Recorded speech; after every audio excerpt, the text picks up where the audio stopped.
advice and opinions expressed by Dr. Granpeesheh and her guests are meant solely as suggestion and should not be in any way construed as child-specific advice.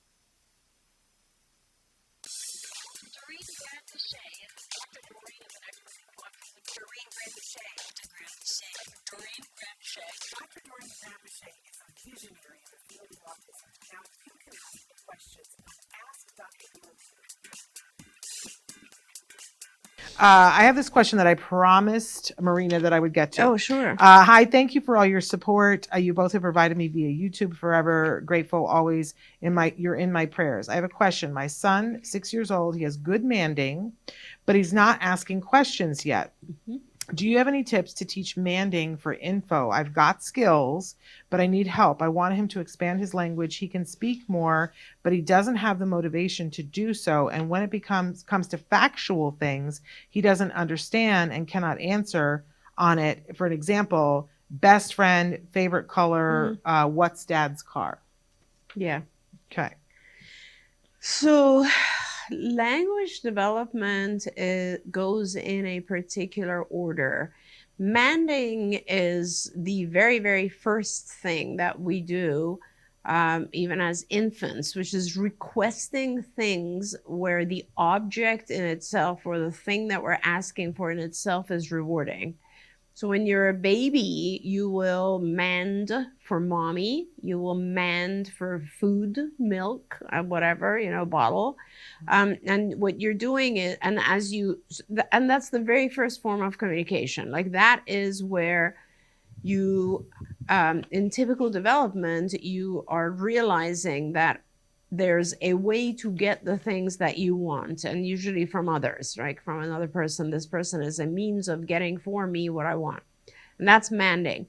The next level that occurs is tacting, which is just labeling things. And now what's interesting about tacting is that you generally tact to your parents when you're first developing, right? So you're labeling things to your parents, and there's still a reinforcer in it. And the reinforcer is your parents going, that's right, good job, wow, and that is like the initial building of language. And it's really interesting in studies where like children have been abused or, and very severely neglected, that phase of tacting is either completely delayed or just doesn't occur because there is no one to encourage the child to continue to label things. And this is like, I always say, imagine let's say 2-year-old sitting in the back of the car, just going, fire truck and red wall, whatever it is, right?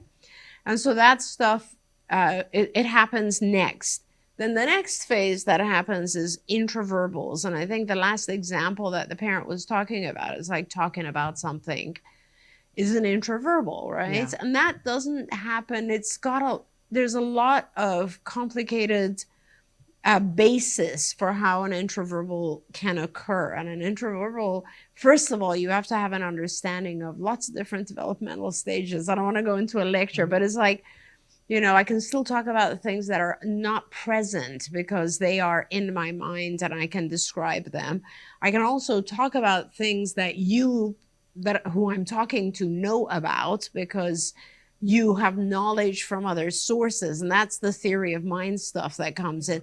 So there's a lot of, background information that a child has developed by the time they start to use intraverbals. With your child, the fact that they're manding, that's a wonderful thing. That's great. You need to be talking, and if you're using the language of saying my child mans, then you're definitely working with a BCBA, right? Because that's ABA lingo. So please go back to your BCBA and say, hey, we need to move on from manding. A child can be taught to mand for, food items, toys, objects. They want activities. I don't know if your child is manding for activities, things that they want to do. That would probably be a step. They can mand for people, like people that they want to hang out with. But generally speaking, manding has to do with requesting something that is in and of itself reinforcing. Mm-hmm. If you've done all the different types of mands, you need to move on now to tacting, which is labeling things and then everyone rewarding the child being able to label.